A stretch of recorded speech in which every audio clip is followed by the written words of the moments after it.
Hi, everybody. We have a few questions, not very many, actually. A little sparse this week. I recommend that if you'd like to talk about some stuff that you're dealing with, that please don't hesitate to send some questions. Thank you very much in advance, of course. And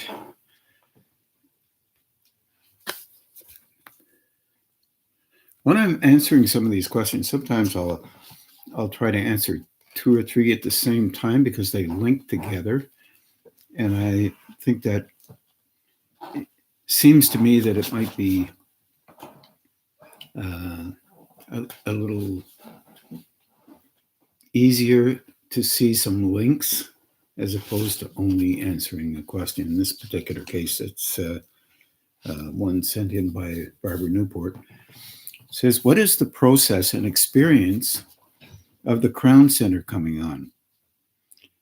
Is the back of the neck, ultima major center, which is a theosophical name for it, and sometimes it's called the Seven Sisters, and there's a reason for that. So is the back of the neck involved in this process?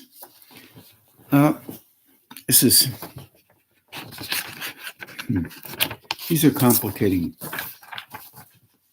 questions in a way. When you're thinking of these chakras coming together,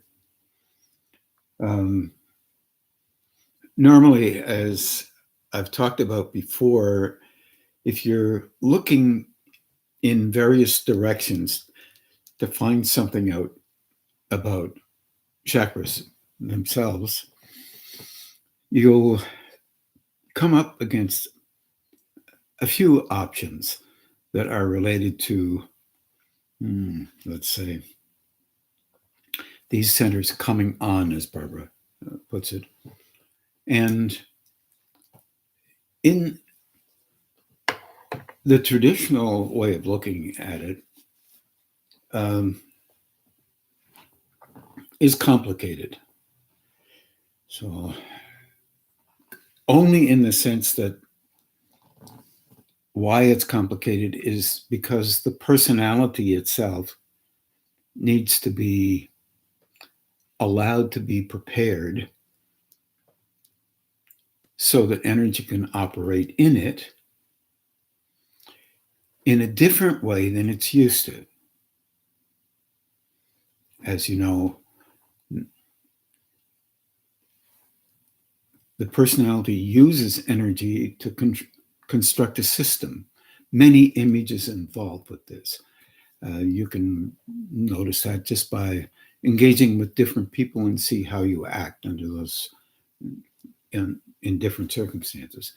And you can notice, if you're paying attention to that, that you shift slightly or quite a lot in some cases when you're dealing with different folks or different, let's say, sets of circumstances.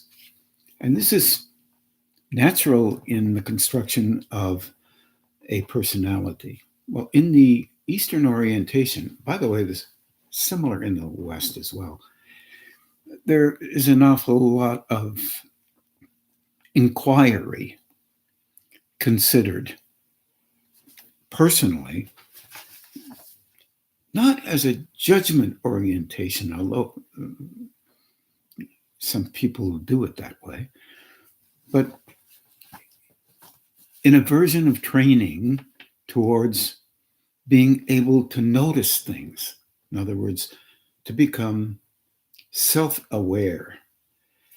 And it is complicated because there is a version of how one sees themselves and a version of how one should be, according to various different kitchen tables in relationship to different cultures. And there's no negation in this. This is how it actually is real. It works that way. Then you have the individual themselves countering how they're told they should be. And that countering starts at birth. It's the construction of relative images of how a person will construct themselves all the way through to whatever age you are. If you were 50, if you were 68, if you were 64, 22, if you were 30, if you were 15. There is an emotional link in every layer, every year, every month, every week, every minute of how you're engaging, even when you're not engaging in any particular way. You're finding a kind of a neutral zone that you can be in when you're not too interested in looking at or doing anything. All of these things have an impact. Every single place of interaction and reaction that you engage with has an impact on you throughout the whole of your life. In the East, Middle East, and in philosophy in the West, the big question has always been, what am I like? Who really am I? Am I that which I believe I am? Or am I an individual who is constructed in a certain way? It's just a question.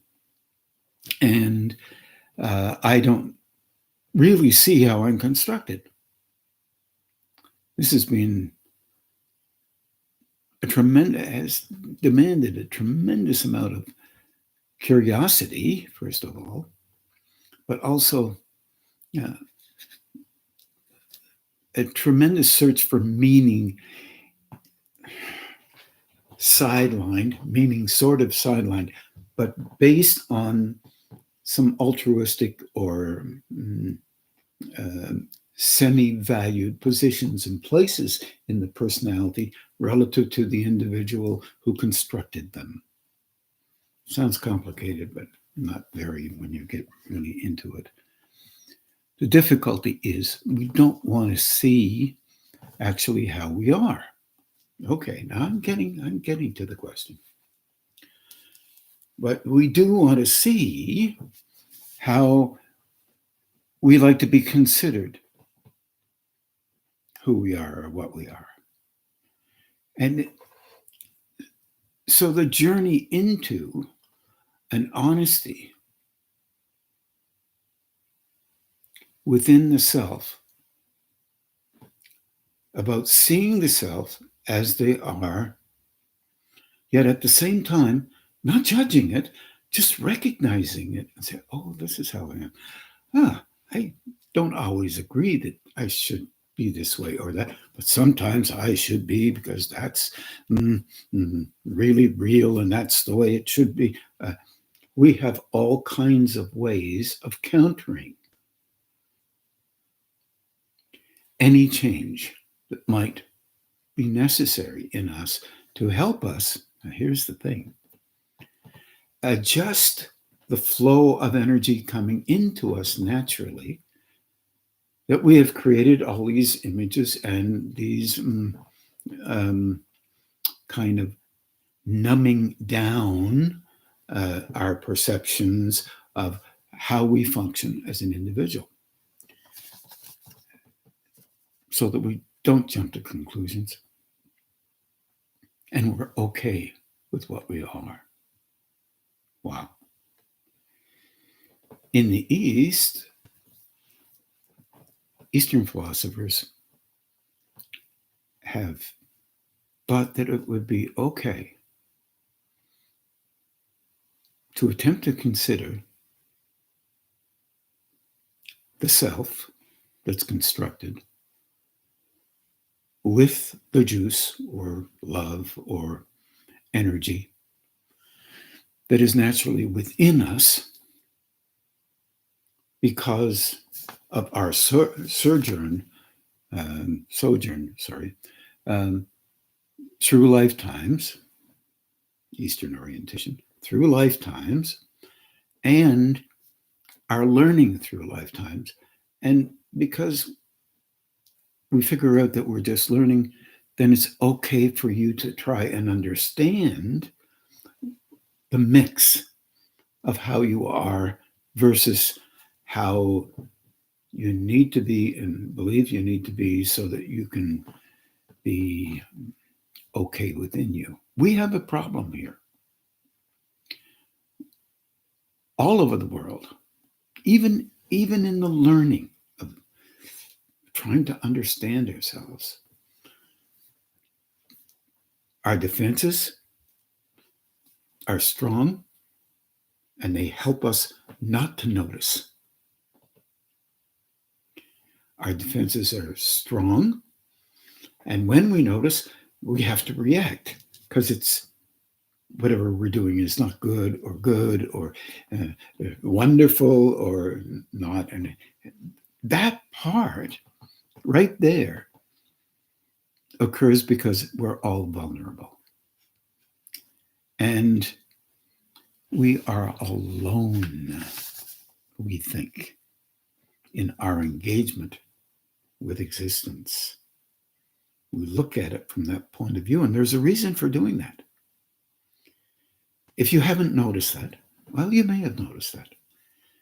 But the reason for doing that is that we're cultivating a place within ourselves or in a movement towards that so that we can understand others as well as understand ourselves. And the more we understand ourselves, the closer we become cognizant, closer we get an idea that others are struggling to maintain a version of a life form the way they believe it has to be in their imagination or in just the levels that they can perceive. So there's no negation in this. So, well, but just a minute. There is a stimulation that can occur from a higher level. Oh boy. From a level of energy or intensity, conscious energy or intensity within ourselves that can enable us to recognize that we're doing the best we can to understand ourselves. That's it. No more. It's not about judgment. It's not about anything but doing the best you can to try to understand yourself. That's it. There is a stimulation that can occur in energy itself to move in a direction related to unifying the whole of the form as if it was only one chakra. Now, that's not within our capability, but that's the movement towards. So, in the meantime, we live life. And while we're living life, just living life, whatever you do, you may decide to do something that you can add to. Read broader. Understand more. Learn how to listen to people in the Chinese orientation, Taoist orientation. There's various ways that they try to stimulate that energy moving upward. Same with the Indian orientation. In our world, it's primarily, the focus is primarily being intellectual. And that means ultimately you construct a form that would be altruistic, a kind of important form from a perspective, and then you go through steps and you reach a certain point of reference. It's not often called in the West spiritual. It's often called intellectually capable. However, in the West also there are religious orientations, especially Hebrew and Muslim and Christian. And in these later years, since the 20th century at least, a movement towards considering ideas coming from Buddhist background, Hindu background, Taoist background, and trying to understand their philosophies were philosophies with some spiritual background, and some of them didn't have a so-called spiritual background. They called an ultimate level of engagement with life, whatever that would be considered. Much intellect, especially in Confucian, the Confucian background. And so, okay, I'm talking about it this way because I just want you to realize that it has been well known for many, many, many, many years. Even in Egypt, there were brilliant people, and Mesopotamia, and all kinds of ancient civilizations that were bright, very capable relative to their timeline. And from then, there has been constructed timelines, more information, and in our world, our cultures, we have learned from each other, and we have hidden things from each other, but we learn from each other in spite of that. And we continue to do so. But when you're talking about energy moving in and through these chakras, you're talking about an understanding that relates to honesty, the recognition that there is something beyond the personal, the personalizations that we are proud of, that we compete with, we engage with. We have lots of stuff upside down. And there are those who are quite able on this planet these years, and you will never, ever get to recognize them unless you have a particular kind of perception that allows you to be okay with you in spite of your frailty. Now, if you heard that, that is not necessarily saying that you're a perfect person. That's saying in spite of your frailties, because you're being honest personally with yourself. You're not broadcasting it to everybody in the universe. That's not relevant. It truly is not relevant. That's upside down compared to what we have going on for us in our cultures. But at the same time, energy begins to move upward towards the crown center. In older traditions, they talked about this in terms of the root center, which covers the body and involves itself emotionally and mentally, and the gonad center and the solar plexus. In some views of these three centers, these are low, not worth talking about too much. It's just nonsense. No offense to anybody. Maybe I could say it this way. All these centers are a part of a relationship with the upper centers. For example, if you have energy moving from the root and the gonad centers, because they're coming together and helping each other, and the emotional dispositional structure, or this solar plexus, or that can be used to invigorate the mental facility as well. It means energy is just coming up and stimulating the brain, stimulating the throat, the brow, the crown, the heart. And these centers are trying to work together. Personalities and belief systems separate that. They're not separated. You can have a stimulation from the root right up to the crown, touching every center, and still be competitive in the world and thinking you're the king or queen of this or that. Because that's personality, the way we were trained to live our lives. Of course, there are many people who say they don't compete, but they will argue for ideas and ideals, and this is natural in our world. It's not negative. It's what we all do.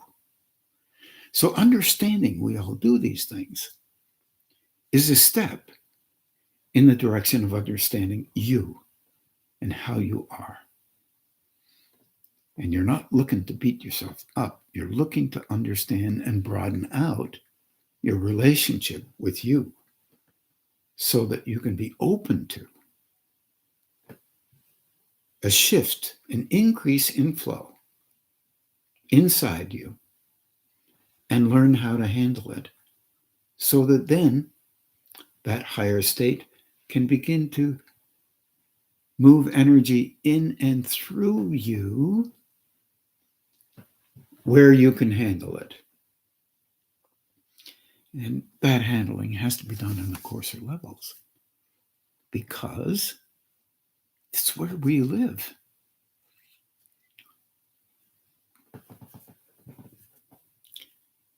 All right, I'm just pausing so we can all take that in.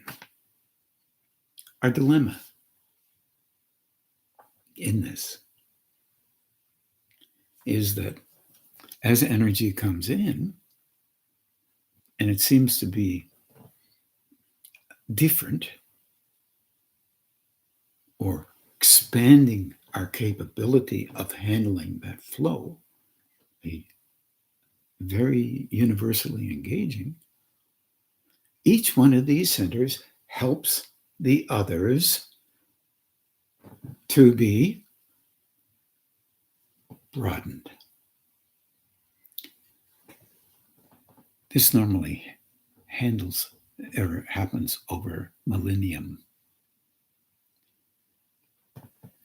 And there are concepts like past lives, concepts like karma, meaning really basically, I don't handle this kind of frequency very well. I'm in these coarser conditions, but I'm trying to learn, but I haven't quite got it yet. Maybe I'll come back with it in another life and maybe improve on that the best I can and ultimately be able to handle it better. Karma, sometimes it has been talked about like it's really negative karma, positive karma too. And somehow you come back here because you've been bad. You haven't been able to function very well. But people come back here because they've been really able to function fairly well. So they come back to be helpful to those who are still developing. Well, you don't hear very much about this. In the Buddhist orientation, in the Christian orientation, the idea of Jesus coming back is related to a personality. Whereas if he or she will come back, I know I said something very bad there, but she or he comes back, because you don't know how they would come back, they would be helping the healing of the structure, the Sephirah, in the Hebrew orientation, because Jesus was Jewish, but he may come back as a Hindu, as a Muslim, as a Christian, as a Hebrew, as a Taoist, as none of them, as all of them. And the reason I would say such a crazy thing is that the engagement with these centers is literally an engagement with broadening out so energy can come in and energy can be transmitted into another that might be helpful. Now, that teaching basically is an ancient teaching. It was well known in the Far East, in China, it was known in India, it was known in Egypt, that energy could come out of the hands, could come out of the brow, could come out of the throat, the heart, the crown, the belly, the gonad center, the root center, for the betterment or the helping of an individual who is attempting to actually grow and they needed help. This may be foreign to some people's way of thinking.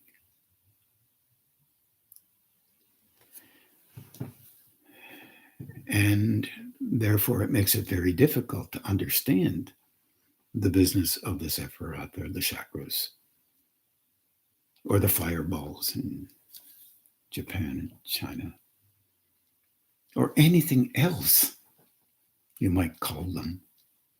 And that wonderful ladder into the tree of life and the tree of knowledge, knowledge meaning knowing beyond the intellect, a perceiving that engages with higher states. Tree of life meaning all existence is preparation for the ability to handle that flow operating through for the purpose of being helpful to others. An act of love, an act of compassion, an act of understanding that is beyond what we legitimately, physically, currently believe could be possible, unless you're a believer of some of these particular belief systems. And then you can say, I know that, but you don't know it unless it's operating through you and your personality has backed away and you're able, because you've practiced looking at you and not judging you, you are now looking at the flow of that higher state operating through you and not understanding quite what it's doing, but not also saying it's you that's doing it. Because now you know. It's a knowing that relates to being in the experience. It is really difficult if you haven't had that experience to understand that particular type of participation in life. That's why the ancient traditions were always focused on one idea. Don't tell anybody anything, because they will copy it and call it theirs. It will be all an act, but they won't care because they'll get a certain level of credit for the engagement that they have with that higher state. Personality doesn't necessarily want the credit because it's the higher state that's doing the work. Okay, now I just said something that would bring up shackles on anybody's truly smart, intelligent mind and emotion, if I haven't shackled it already. It's an idea. You don't have to accept these things. They're thought-provoking consideration. Anyone who's out there really attempting to be okay with themselves and perceive what's going on and live life at the same time within them and in the external world, just being normal, whatever that means, and participating and experiencing things they know for sure it isn't easy to make a change in a personality that already is defined by what it does, because it gets a thrill by doing what it knows it can do. And that is the personality doing it. And it's part of our growth. We grow on these coarser levels when we try to understand the best that we can. And we continue to do so lifetime to lifetime, if you can consider the possibility of that kind of an occurrence. Energy moves in a direction that can subtly stimulate a center that often is already stimulated in a lifetime, but used for purposes that relate to, for example, let me try and make one up here. In the old traditions of the Western world, there was always a champion for a king or a queen. And if there was a war, that individual would fight for them. And they would battle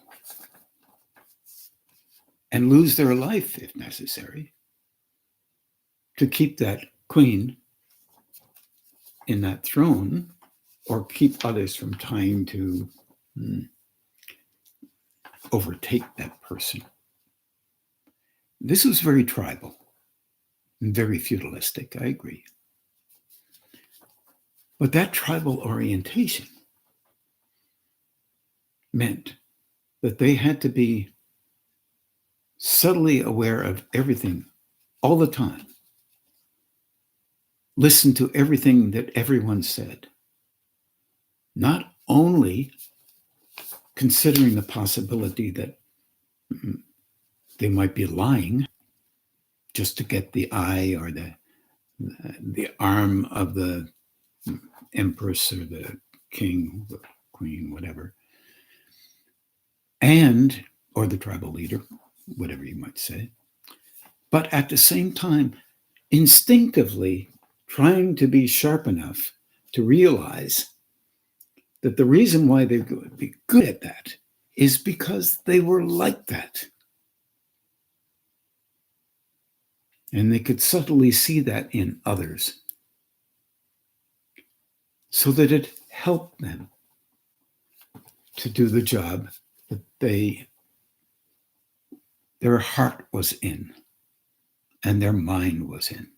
Their mind meaning this mind up here, their heart meaning their intensity, their love of that job that they had.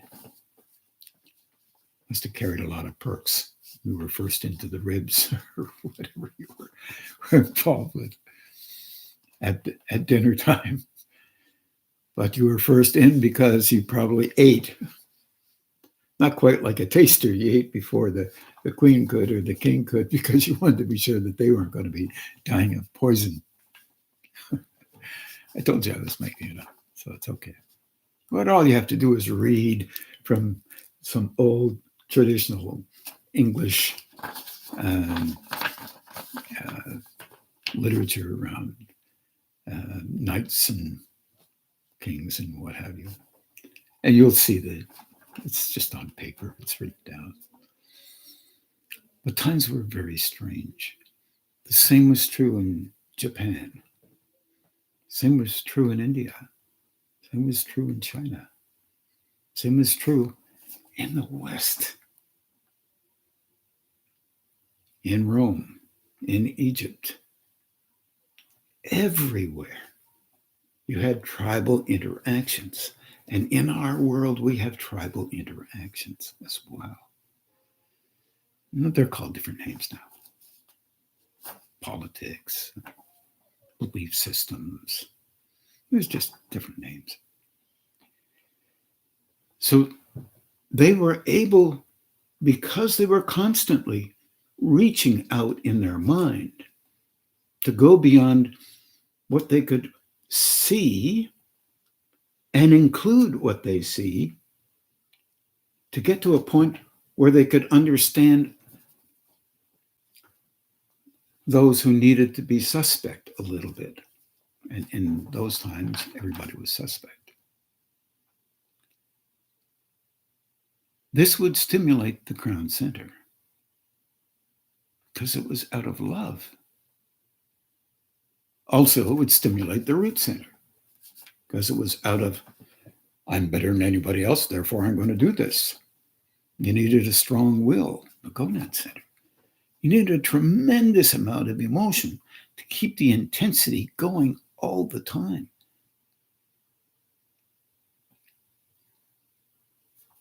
And you needed to pay attention. You needed to be a little smart and careful. Because you had to be careful of the king or queen, because they may not trust you either. And you also had to be careful of those who wanted your job, because, boy, there were a lot of perks. Now, I'm not saying that things have changed tremendously in our time, but they have changed a little bit. But these interactions with life were always helpful. Being artists, being musicians, making up all kinds of things, painting, trying to understand what to do next, engineering of a kind, building buildings, building bridges. All of this is life. It's just life. But it stimulates the creativity in you. And it's a search for the unknown.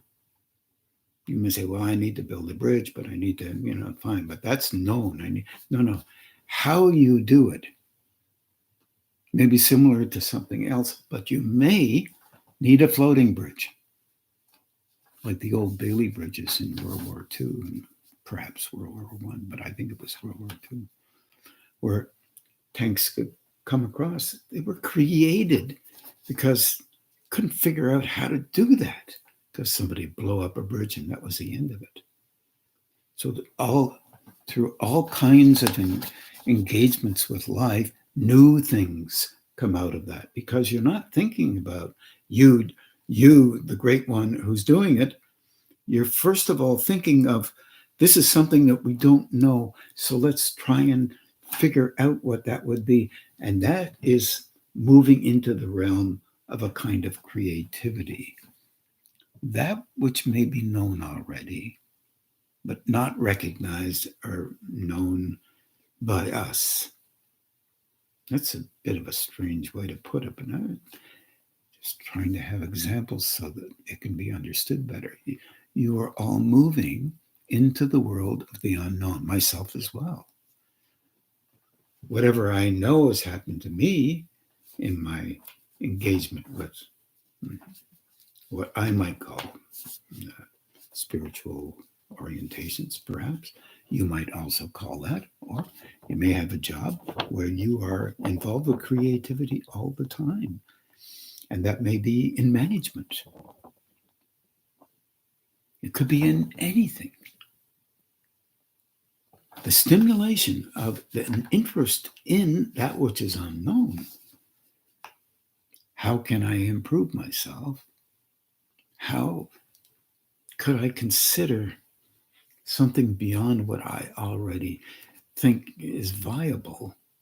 Helps you to get out of that. Initially, helps you to get out of that business of knowing everything and that you're the only one that knows something. You get back into it once you figure something out, because you're vulnerable if you don't get credibility of some kind. Learning how to have that credibility just by an interaction with an internal growing moment, a perception, just a moment.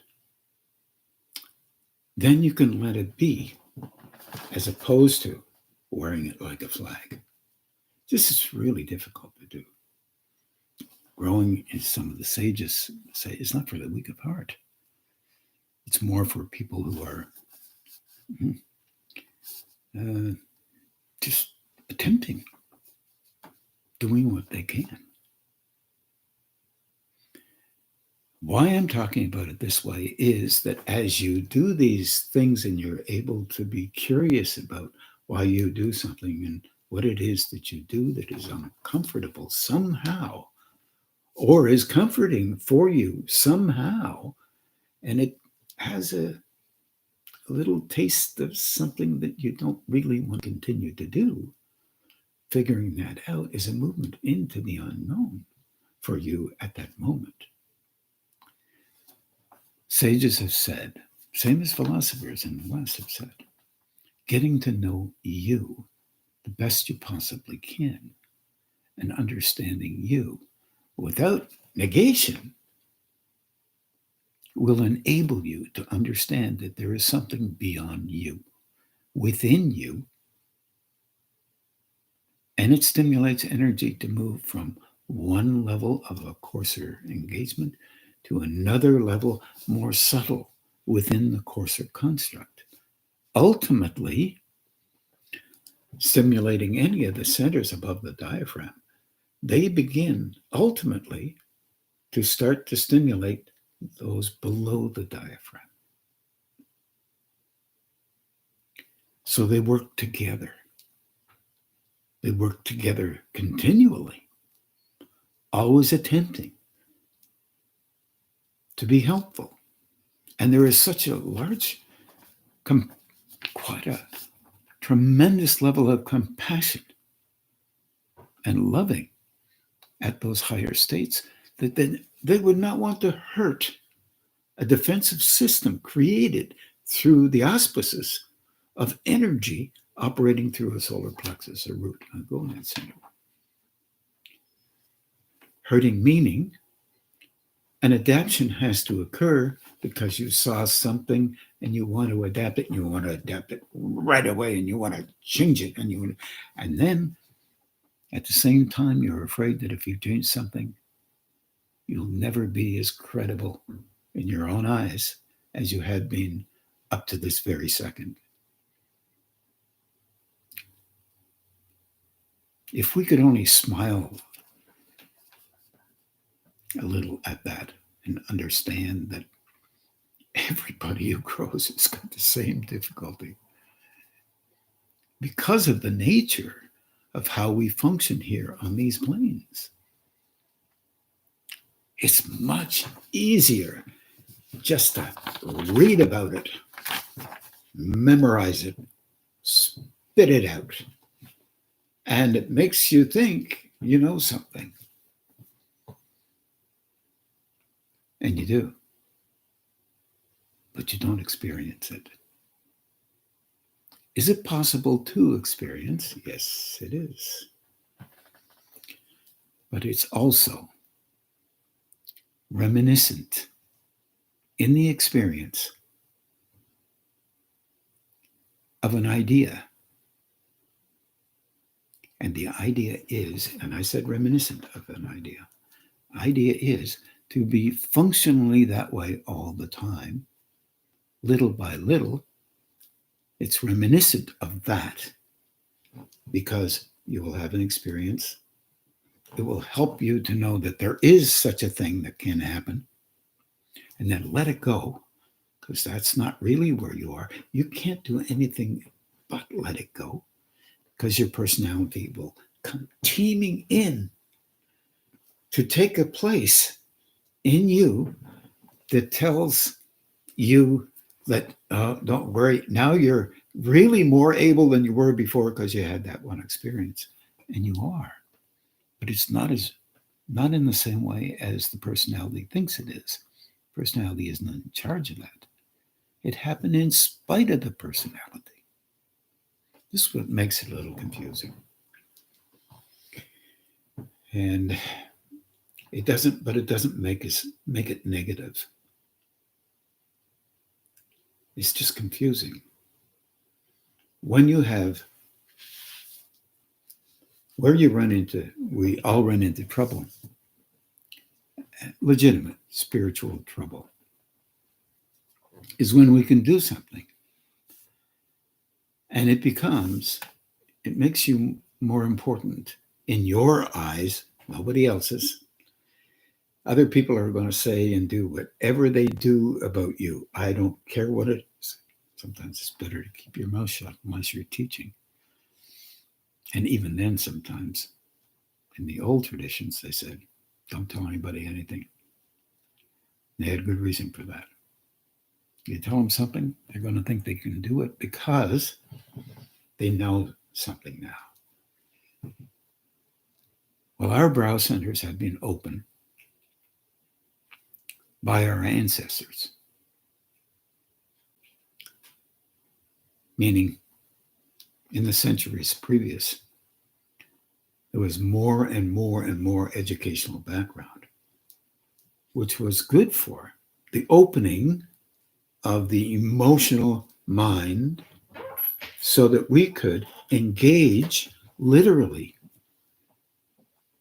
with a deeper level of that brow center, past the personality. And it has happened in a number of rare events with some people who are okay with not being the most important people on the planet. It's the way it tends to work. And they are then very helpful to all those who would sincerely want to grow internally without negating their personality system, but being okay with adapting it into a broader venue, broader way of seeing things. I do not think that this is easy.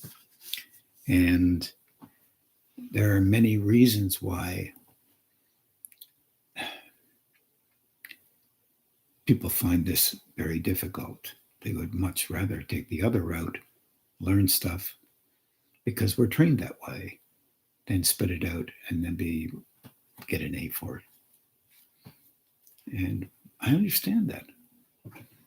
And we all, I think anyone who's ever been to school knows that that is a very rewarding thing in our way of looking at us as a personality.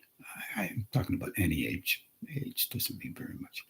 However, we have weird things that go on about when you should learn stuff and when you shouldn't, forever, right to that time of your death, and then keep going after that, one could say. I'm just going to look and see if I've missed anything here, because the major focus in this is you may notice energy in your body. Some of you are doing that already. Not yours, or sometimes yours, sometimes from others, sometimes not understanding what's going on. This is the nature of learning. Learning means you do not understand. You're trying to make sense of, which takes some time to come up with an idea that is the first idea you come up with. And now you're presented with a little bit more so you can try and broaden out that idea or change it a little bit so you have a better idea of what's going on. We do it differently. As soon as we get an idea, we know something. That's normal. So anybody who is thinking that's abnormal, that's not abnormal. That's what we do. And it's the nature of us. Now, let me just look, if you don't mind, just to make sure. So the back, one could say that if energy is moving up to the top of the head, just a little sliver it will feel like an avalanche. If it's coming down from the top, just a little sliver to move into a form that's constructed in a pretty decent way on these planes, it will feel like an avalanche. Learning how to pull back and soften down and just watch it and be okay with it. Gentle your reactions down to just the very best you can is helpful. Live life. Go about your business. Make lunch. Deal well. Better times. Deal with people. Talk to them. Engage. Live life. Go shopping. Do this, whatever. In better times. And that is just you living in life. Live life. Be happy. We have a strange recommendation that occurs. We walk into a place of worship and we can't be happy. Got to be serious. I understand that. It's a place where you can actually engage with you in quiet, depending on the place you go. There's different rules in different places. The energy of the throat center is kind of like an alter ego of the gonad center. Now, the two of them are tight, but also the solar plexus is getting very tight with those two as well. And it moves energy up. For example, if you've been in another lifetime, you've had energy move from the base of your spine to the top of your head. You might have been someone living in another culture. You might have been a priest, a monk. You might have been a housewife. You might have been a carpenter. You might have been any one of these or more. And you did what you could relative to that timeline in relating to yourself and others best you could. It may have stimulated someplace within you that enables you to try and understand people slightly different than you could before. That means that will to engage with the world also is opening your throat center, which may open in the front and slide towards the back and lift up and move into a level, about 2 or 3 feet above your head. That is not an exaggeration. There are small centers back there. Some people see them as one, ultimate major theosophical concept. Some see them as a number of links into another state. And through those links, the brow center behind can come on, which will stimulate the upper part of the heart center in the front of you. It operates down from behind your head, down through the neck, into the upper part of the chest. And that stimulation may link up with another link from the solar plexus root and gonad center to the bottom of that chest and broaden out how you see the world. In other words, not how you see clairvoyantly or whatever. It may allow you to see the world in you in a way where you're not looking for flaws. You're looking for where the connections are. And then if you happen to notice where they are in you, energy comes in and moves into you and across to another to help them as well as you. So there's a level of conscious awareness in those higher states. One could say beyond what ours is, because our awareness is not very strong and it's focused on the personal. My awareness, her awareness, she is very aware, They are very aware. They do this, they see this, this is, that kind of thing, because it's still personalized. The need is there because there's so much vulnerability in us to have a personalization, because that gives us credibility. There is another kind of personalization which allows us to observe and even to participate in understanding beyond what we understood before. It's participation within a state relative to perception. Sounds a little bit strange, but nonetheless. And that links and stimulates the crown center, the brow center, the throat, the chest, and as I said before, a kind of synthesis that begins to engage with the lower system, opening it slightly differently than what it was open, how it was open previously, so you can understand better, deeper, your relationship with life, and sometimes the relationship with others and their relationship with life. Of course, we do it in the terms that we've been trained in. This is normal, natural. Nothing strange about that. And that begins to shift a bit because you understand things slightly differently. Let's see, did I leave anything out? How are we doing? Oops. Okay.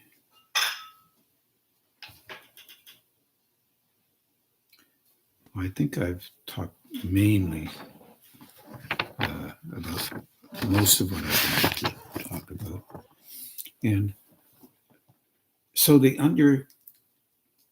understanding of those centers, we just recall that they're, as energy moves into us, giving us life in the womb,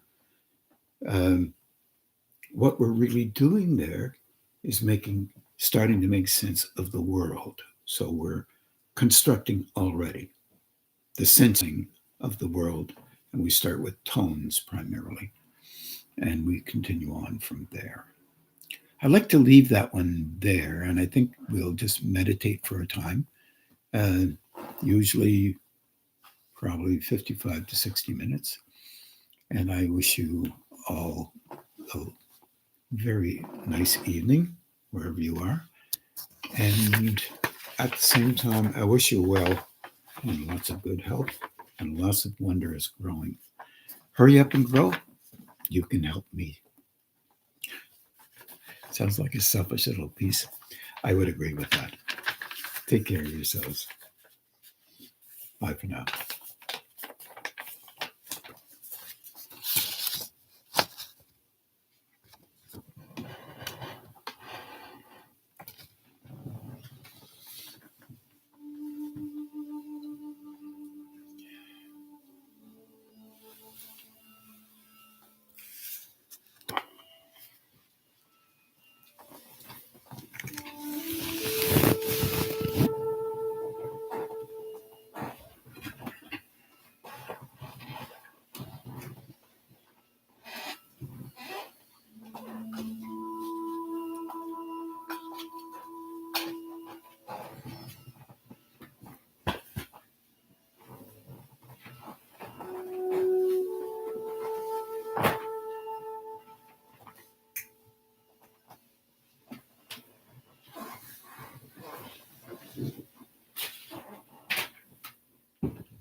Now we'll just do the balancing and grounding.